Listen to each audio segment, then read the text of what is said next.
Hello, everybody, wherever you may be in this journey of life. I am glad to be here with you, and I am glad that you are here on this earth. All right, so we're in this ordinary time period, and we have the gospel reading for this Sunday coming from Luke at the very beginning of Jesus' ministry. It's when he goes back to Nazareth, where he had grown up, and he goes into the synagogue and he quotes Isaiah. He stands up, he unrolls the scroll, he finds the passage, and he says, "The Spirit of the Lord is upon me because he has anointed me." He has anointed me He has anointed me for a purpose. The Spirit of the Lord is upon me because he has anointed me to do something.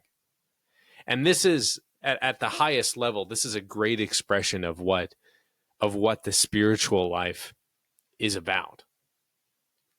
You spend the time in prayer. You spend the time getting to know God. You spend the time becoming like a reservoir where the love of God and the grace of God fills you up. Not so that you can just feel good and fluffy all the time, but to then go do something. And that our greatest efforts, our most impactful efforts, our truest efforts are all an outpouring of the Spirit, an overflow of the Spirit. And one of the ways that you know that you have a close relationship with God, one of the ways that you know that you're entering into a great relationship with God is that you are anointed, and then purpose follows, action follows, life follows. The Spirit of the Lord is upon me because he has anointed me to do something. All right, so that's the first part. If you're feeling in your life like you don't have a mission, like you don't have a direction, like you go to prayer for the Spirit of the Lord to come upon you. Go to prayer for the Spirit of the Lord to come upon you. And then the thing that you are called to do will emerge. Now, let's look at what Jesus said he has come to do. Because when Jesus says the Spirit of the Lord is upon me and has anointed me to do something, it's not just to do something for the people of Jesus' time. He's saying, I'm going to come here to do something for the people of all time. You may have heard the phrase or the saying that Jesus would have been born and he would have died if you were the only person on earth. He would have come to this earth and died for you if you were the only person on the earth. So when he says things like this, the Spirit of the Lord is upon me to go do something, it's not just for the people of his time. It's not for the church as an aggregate entity. It is for you.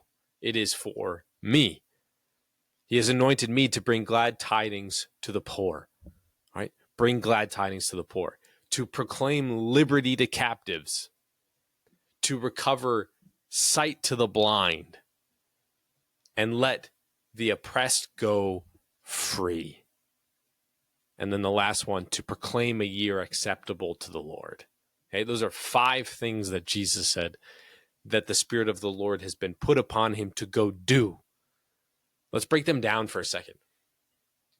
Bring glad tidings to the poor. Bring glad tidings to the poor. Did Jesus end poverty in his time on earth? No. In fact, when the apostles complained that he was anointed with a very expensive ointment, Jesus said, you will always have the poor. So the glad tidings to the poor isn't you will no longer be poor. The glad tidings to the poor is you being poor and you finding purpose and meaning and even joy in your physical or spiritual poverty is your path to eternal joy, eternal riches, spiritual riches. Like glad tidings to the poor, your poverty is not for naught. That's the glad tidings. So are you poor in an area of your life right now? Are you financially poor? Are you relationally poor? Are you spiritually poor right now? In what way are you poor? And in what way is God inviting you to embrace that poverty. That's one. Two, he sent me to proclaim liberty to captives. Okay, we're all captive, right? We're all captive to something. You're captive to something. I'm captive to something. What are you captive to? Jesus wants to proclaim a path of liberty for you, a captive.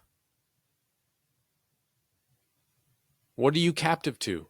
Jesus wants to address your captivity. He wants you to focus in on your captivity.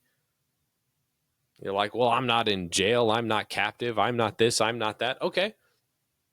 What can you not say no to even though it's bad for you? Jesus wants to set you free. He wants to set you free. And he wants you to make it a priority to be set free. Number 3, recovery of sight to the blind. Okay, I'm blind, right? I'm blind. It's not just because of the glasses, right? I'm blind. I'm blind. This week, my wife said something to me really powerful.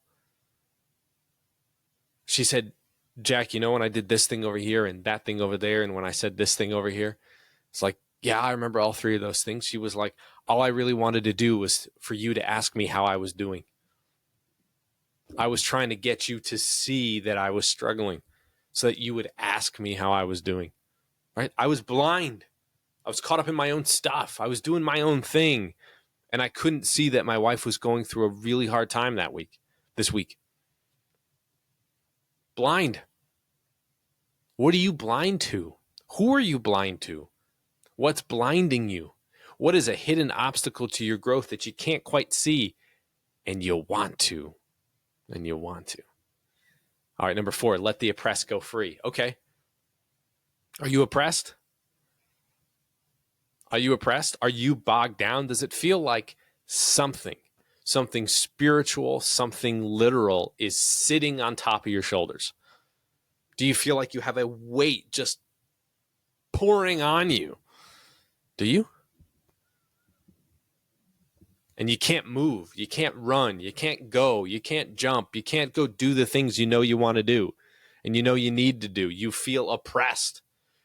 Maybe you feel like one of those cartoons where you're trying to run as fast as you can, but you're not going anywhere. Something is holding you back. You can't go anywhere. You're oppressed.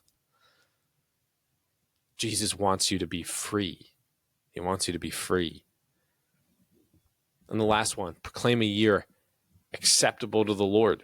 It's the beginning of the year, right? We're still in January, maybe even New Year's resolutions are still going. Proclaim a year acceptable to the Lord. How was your year last year? Was it acceptable to the Lord? What would this year need to look like for you to feel like this was an acceptable year to the Lord? My priorities, what I focused on, what I cared about, what I fought for, they would be acceptable to the Lord. This week, as you go into Mass on Sunday, this is a great examination of conscience. This is a great way for you to discern how God is trying to break into your life. Is he trying to break into your life with joy when you're in despair or you're sad and broken down by your poverty? Is he trying to break into your life to give you liberty, to show you the path, I should say, to liberty, the path out of your captivity? Are you blind and he's trying to break through your blindness? Are you oppressed and he's trying to break through with freedom? Do you need to hand over to him your year and do it his way and not your way? Is he trying to break through your plan? Is he trying to say, don't forget me in your yearly plan? May God bless you. May you have a great Sunday. And remember, you were made to do hard things.